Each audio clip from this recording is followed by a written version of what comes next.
Good morning అమ్మా. Good morning Madhu. Hi friends, good morning.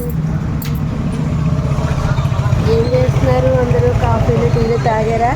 Deepavali పనులు అయిపోతున్నాయా? దులుపుళ్ళు అవిని దీపావళికి మొత్తం బాగా అన్నీ చదువుకోవడాలు అవి వస్తూనే ఉంటాయి నెల నెల మనకు పండుగలు. అయితే మీకు ఒక విషయం చెప్తాను. నాగుల చవితి గుర్తుందండి? నాగుల చవితి మీ చిన్నప్పుడు ఎలా జరిగింది?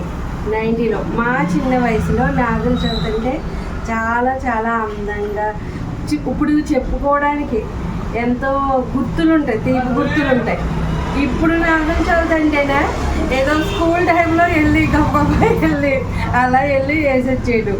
అంటే పుట్లో పాలు వేయాలి, గుడ్డు ఇవన్నీ పెట్టాలి కాబట్టి దేవుడికి గవ్వగా పిల్లల్ని తీసుకెళ్తే గవ్వగా వెళ్ళి రావడం అలాగా.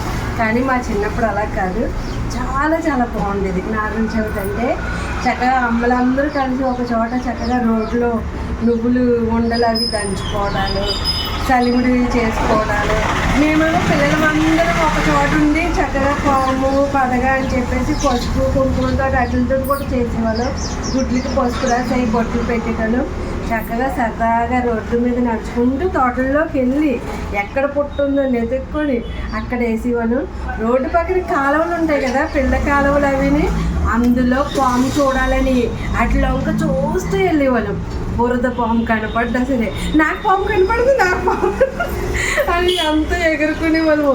చాలా బాగుండేదండి. నా తీపి గుర్తులు ఏంటా అన్నది అంతకుముందు సంవత్సరంలో నాగుల చవితి కోసం మేము ఎలా జరుపుకున్నాం ఏంటి అన్నది వివరంగా చెప్పాను.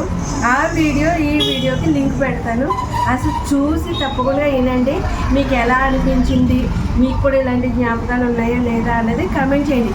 ఆ వీడియోకి కూడా కమెంట్ చేయండి. నేను చెప్పేది అదే, మీకు లింక్ పెడుతున్నానా, ఆ ఫుల్ వీడియో చూసిన తర్వాత మీరు దానికి కూడా కమెంట్ చేయండి. దీనికి చేయండి, దానికి చేయండి. సరేనా ఫ్రెండ్స్?